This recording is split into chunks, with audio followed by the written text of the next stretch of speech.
Hi, welcome to Trippin' with the Ingalls at rvbuiltfor2.com. This week we're going to talk about Lola's Weekend.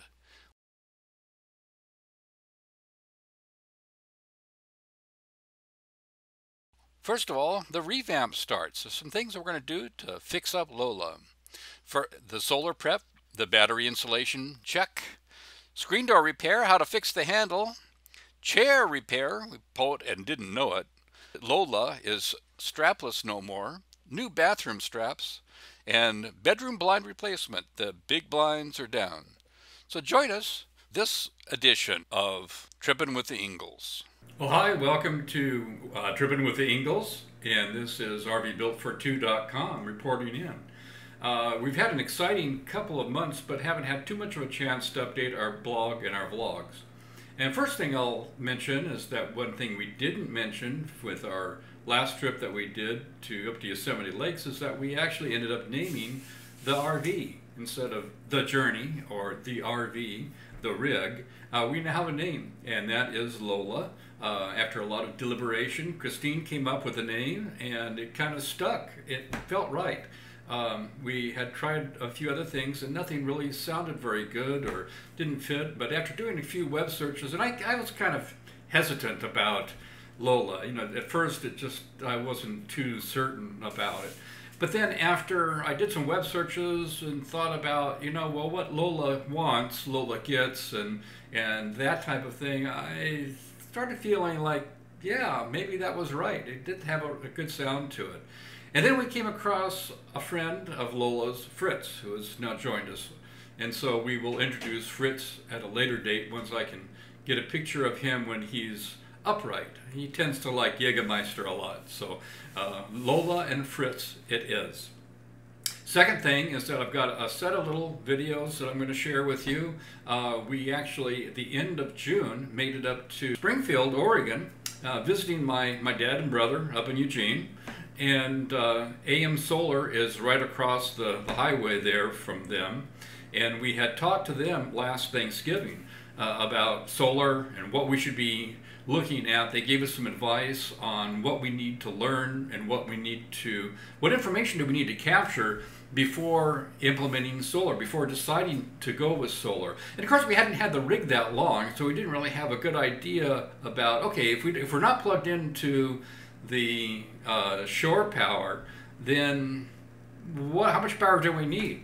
So we went through and took a look at, okay, how much does everything take? So took a baseline look at what is the phantom power usage for the Journey.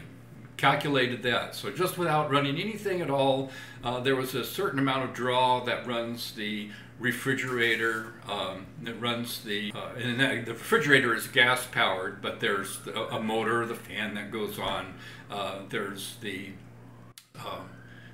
fire detector, smoke detector, gas detectors, all sorts of different things that even when you shut down all the lights and everything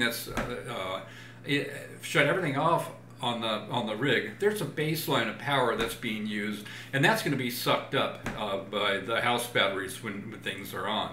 And then we took a look at, okay, so we are planning on upgrading from our fluorescent and regular incandescent lights to LED lights. So we looked at replacing all those. That's going to cost about $600 or $700 if we do all of our interior and exterior lights. Of course, those can be phased in. But then we picked the lights that we're going to use the most for reading and things like that, and factor those in. What lights are we going to have when we're cooking meals and things like that? So we factored the lights in. We factored in charging the gadgets, the electrical gadgets, watching the TV for a couple of hours, turning on the radio and listening to Sirius for a while, the back TV, having that on and watching a movie or something like that. Running the food preparation, running the convection oven, running the microwave, running the steam cooker, rice cooker, different things like that, and kind of factored all that in. And then when we took a look at that, we decided, and then also looked at the cost of the solar panels and the equipment that goes along with that, we decided that we don't want or need to be boondocking and completely rely on solar. We're not going to, we have a good generator system. Let's go ahead and use it. So let's use solar for the bulk of our usage, get as off-grid as possible for our energy usage. But if we need to, either once a day to charge up, if the batteries haven't charged up completely, if it's been cloudy or something like that, let's go ahead and use solar for a bulk of our usage. But if we have to flip on the generator and do something or charge up the batteries every 2 or 3 days, something like that, then we'll go ahead and do that. So we wanted to kind of do the 80-20 rule. 80% that we're going to rely on solar, and then 20% we are going to rely on the generator, and then of course we factored in also that if we're boondocking, we're probably going to be a lot more conscious about power that we're using compared to if we're plugged into shore power. So anyways, we got all that information together in between November and June of this year, and then in June we went back up to Springfield and talked to AM Solar and got down to some specifics for the energy usage that we're using. How many solar panels do we need? And then we wanted to convert to lithium-ion batteries. What size of batteries? How much battery usage? How many amps hours storage are we going to be required to store in order to last for a day or so? And also, where are we going to put the batteries? So, and then get a quote, get an estimate. So they were really great to work with. They asked for a couple days to get a quote. We got it that evening. Once we got home, within an hour or so, we had a pretty good rough estimate of what the cost would be for the solar panels, the installation, the lithium-ion batteries, a new inverter, so that a new inverter that would also be capable of charging the lithium-ion batteries. So we got the whole package together with a couple of questions or a couple of concerns. The newer lithium-ion batteries are now such that they found that they don't really like temperature extremes. They don't last as long as originally expected because with high temperatures. And of course, most battery compartments that are in for standard flooded cell batteries are in an exposed area. And so they wanted to know, okay, so if we need to insulate the battery compartment, and there's a couple of ways to do that. The Journey's battery compartment is relatively small and compact. We got 2 chassis batteries, and we've got 3 house batteries. So and that's about all of the room that there is. So there's a limited amount of space to work with. And the way it is now, in order to get the chassis battery out, the first chassis battery out, I have to remove one of the house batteries in order to wiggle it out. But once I got home, I took a look at that, and that's what this next video is about, is checking out the battery compartment and see how much work is going to be involved in actually putting insulation around the existing battery compartment. If using the existing battery compartment would save us a lot of money as far as having to rewire our house batteries. So if we had to put it inside the coach, or if we had to put it in the underneath in the bedroom or something like that, that would, even though it was close, it would still involve rewiring. Where if we can use the existing battery compartment, then that will allow us to save money in the installation and actually and take care of that. So here's the first video that I did checking out the battery compartment and the battery area. Okay, now here's a different shot looking at the battery box itself with the chassis battery, the 2 chassis batteries on the left, and then there are 3 house batteries on the right. And notice that the flange here sticks out. And so that means that in order to get to this back battery here, I have to take out this center battery. And same thing goes with the chassis battery here. There's about a 3 or 4 inch flange that sticks out here. So in order for me to take out the chassis battery, I have to remove this house battery here. And let's see if we can get into a situation. So here's the right hand chassis battery. and then situated in 90 degrees from that are the two other chassis batteries, and then to the left of that are the two chassis batteries. So the 3 house batteries on the right and the 2 chassis batteries on the left there. And again, and then notice so there's a smaller opening on the left here versus the right hand side. And then if we take a look underneath, let me close this. As far as insulating this, for the most part, it'll be pretty easy. The underneath has got flanges and stuff, so I can take pretty easily insulate it. And the only issue is I don't know whether that I should be putting any insulation between the tires here and the side there. And the same situation, we got plenty of room in the back there to insulate the back of the battery box as well as the other side. So the only real issue about doing external insulation on this is over here on the tire side, whether or not there's enough room, and or whether we want to. It's also going to take a beating. Any insulation that we put up there is going to be taking a beating. So have to ask that question there. All right, here's the battery box that we've got, and the 300 amp hour lithium battery that we're looking at is 14.5 inches long. So I made this template just almost 14 3/4 long, and then 11 1/4 wide, and I made this 11.5 inches wide. So here's our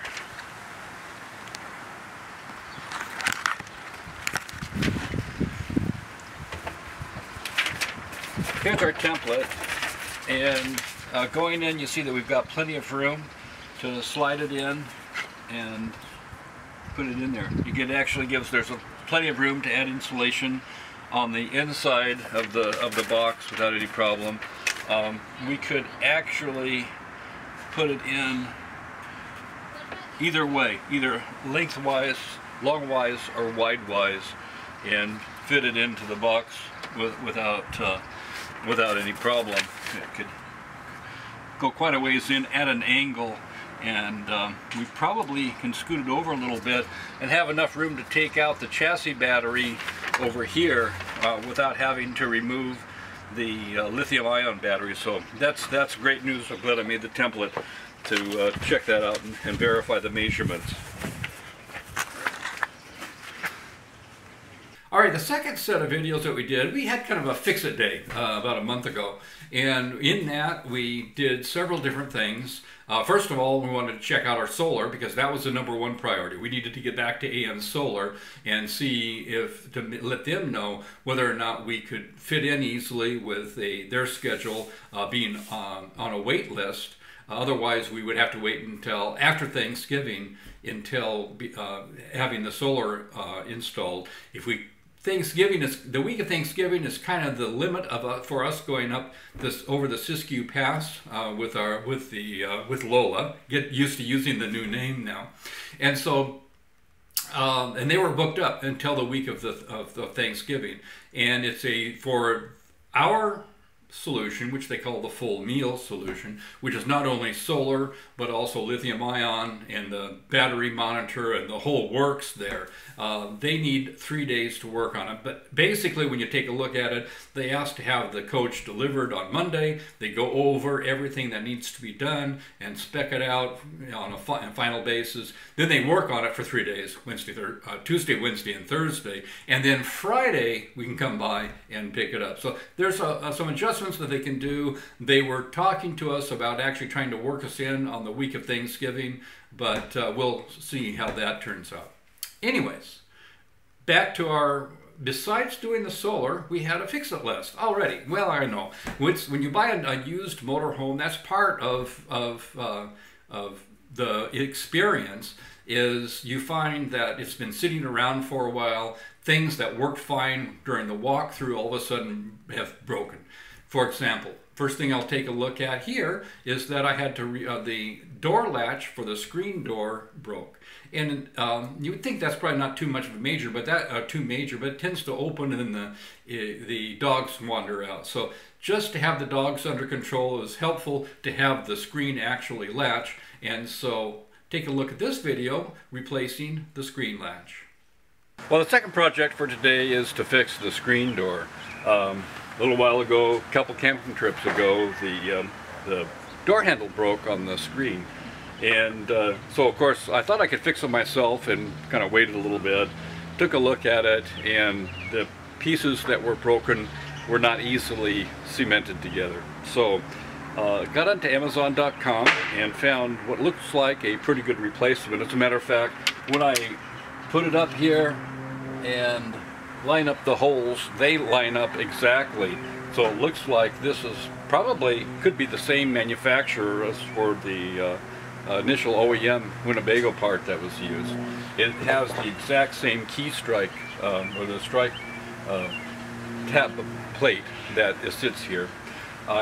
Someplace I've got the screws and the parts for the old door handle, but I do have an extra 1-inch machine screw, so I was going to take a look at that and see if that fits.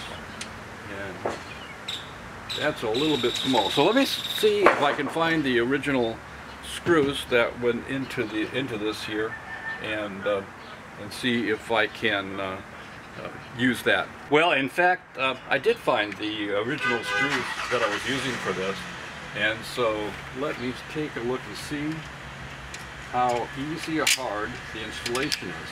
That works much better than the screws that I had. They were a little bit larger. So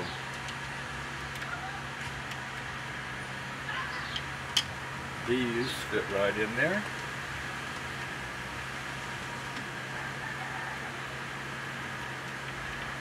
Get it started.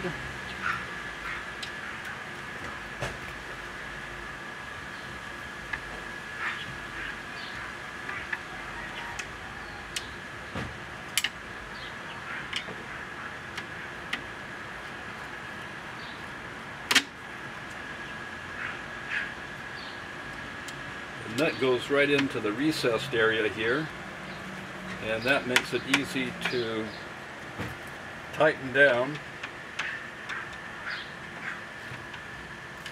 All right.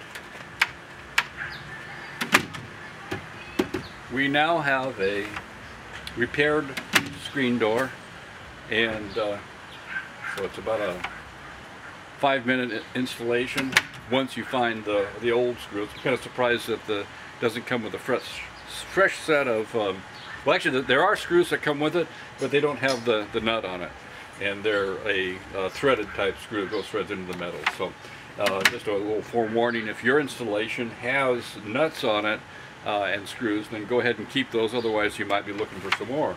But we now have a working screen door again. All right, success. All right, we got on our Fix-It video, Fix-It Day, we had a couple of things to do. First, we did the solar. Second, we repaired the screen latch. And the third, we had two recliner type chairs that it has a hassock, so it's not overused. The point is, on one of the chairs, it was getting real wobbly, and I tried tightening up the chair, and it just, after about 2 or 3 minutes, it was wobbling again. So when we got back, I flipped the chair around, took the screws out. Fortunately, the bolts themselves is what looks like the problem, and I hope so anyways. So what we're going to do today is check that. What I did is I went to Home Depot and Lowe's trying to find a replacement bolt. Of course, everything that they had there had the wrong thread. And so I ordered, of course, the smallest order I could get. I needed to have 4 to replace the 4 bolts that were on the chair. That was 20 bolts for however much it was. So I ended up getting a set of 4, or a set of 20, and then I'm replacing the first chair today so that we can take a look and see if that solves the problem. So here's my experience in working on the Lola's recliner chairs. The next project is to fix the bolts. We had a number of bolts. Actually, I think all 4 of the bolts that were on this chair were stripped. And so what I've got is ended up going down to Home Depot and Lowe's, not finding this, so I was able to order replacement bolts, which I hope are the right thread. And they appear to be. So it looks like I got the right bolts here. And then I also have some Loctite to hold it in place so that when you're rocking in the chair and sitting down and stuff, that it'll give it a little bit more chance to stay tight and not work loose, which is what happened before, is that they worked a little bit loose and allowed a little bit of movement, and that in turn stripped the threads off of the bolts. We'll start off by putting a little bit of Loctite.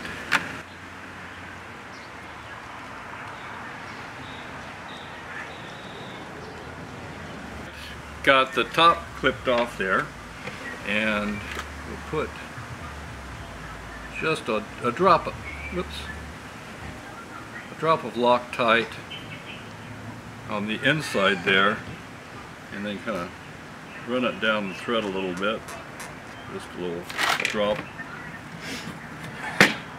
and get the base lined up here.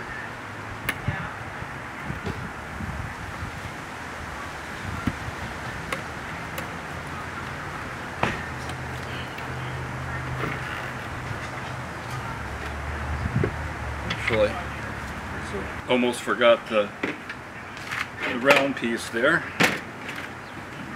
So I got a little bit of Loctite in the screw holes there, and just line it up.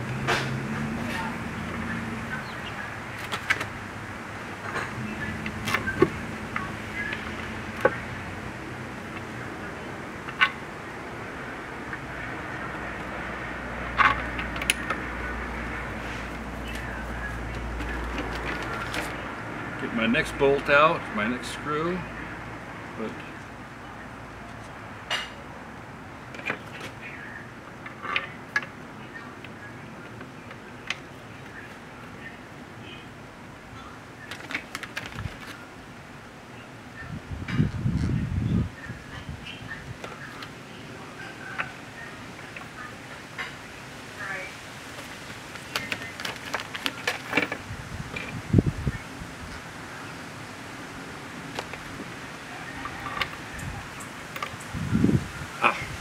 and of course, what do? I forget to put the plate in place here.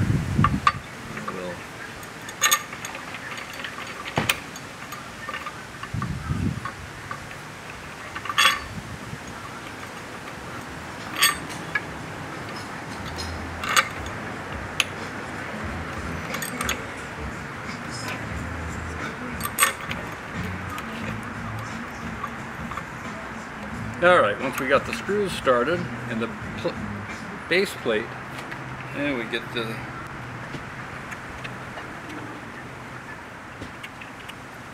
screws tightened down.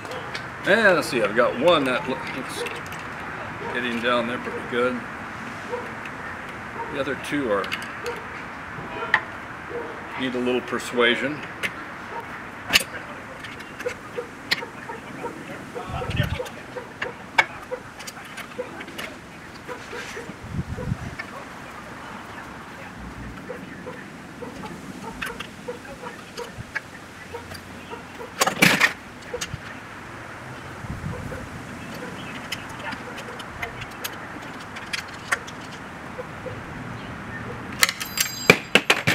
Alright, so now we've got fresh screws in place with the Loctite. Now let the Loctite sit, and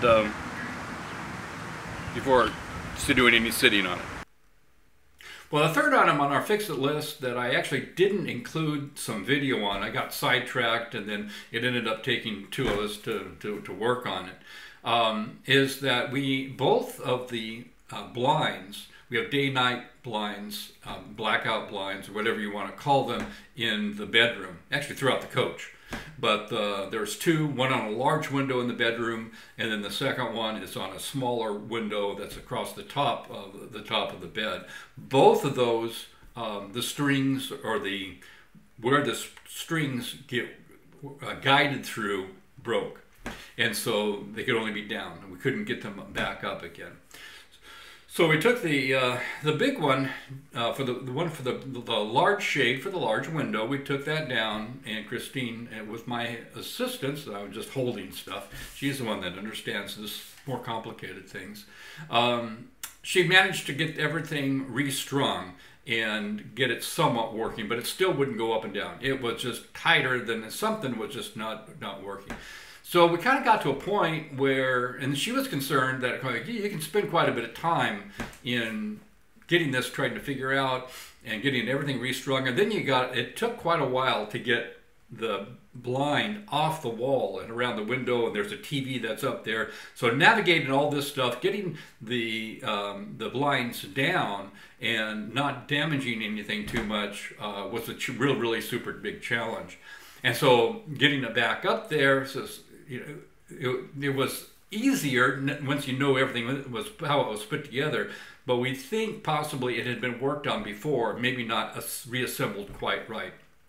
Anyways, make a long story short, or a short story long, what we did is, when that quit working, we sat down and took a break and thought about it for a while, and made the decision that we're probably better off just to go ahead and replace the blinds. So we took the blinds down, took some samples on it, kind of looked at it more from doing an upgrade rather than a repair. And then we decided, we're trying to figure out what color will go well with how the theme that we want for the coach as an overall, and then the bedroom specifically. So that was another project that we worked on.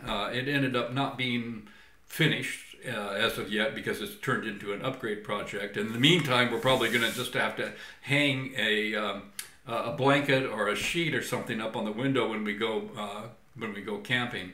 But it will work. We'll get something to work in the meantime until we figure out how we want to replace the blinds there.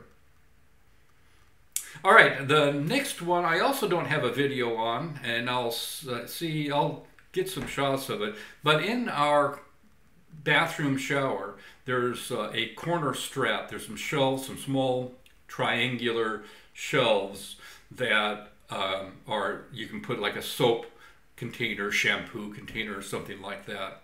And one of the straps on one side had a crack in it and was broken. And it was fine when we first bought it, but or it may have been a hairline crack that we didn't notice it. But anyways, I was going to contact Winnebago, and just out of fluke, or I just happened to remember that on the way to the local rapid transit train station, there is a tap plastic shop that is here, and they make plastics things. So I thought, well, let me take it down there. So I grabbed it one day when Christine and I were doing some of our chores, and I showed them the little piece of plastic. It was straight and then out at a 27.5 degrees or whatever it is for the half of 45, and then it had some screw holes in it. So I asked them to make two, so that way they could both match, and because the other one I didn't know how long it would last, and plus having one manufactured may not look quite the same. And even if I had bought them new from Winnebago, after a number of years, they do vary a little. They get colored and stuff like that. So went down to them. For $14, and took a little over 2 weeks, I think it is, they manufactured two parts for me. So I took out the old ones, put in the new brackets there, the holders for the shower, and that completed our fix-it process, our fix-it weekend for doing miscellaneous things on Lola. Now, one last little update. We did get contacted not too long ago from the AM Solar, and looks like we might have an opportunity to squeeze in during one of the weeks in the next upcoming months. So stay tuned for our solar upgrade. We may have some exciting news this fall, because that's a huge upgrade that we want to do for for Lola, and to be able to get us to be able to boondock and travel and live off the grid for an extended period of time. Thanks for joining, and this is Jeff at Trippin' with the Ingalls, RVBuiltfor2.com. Bye. Thanks for joining us for this edition of Trippin' with the Ingalls. You'll find more links on solar energy and the tools that we used at RVBuiltfor2.com. Thanks again. Bye.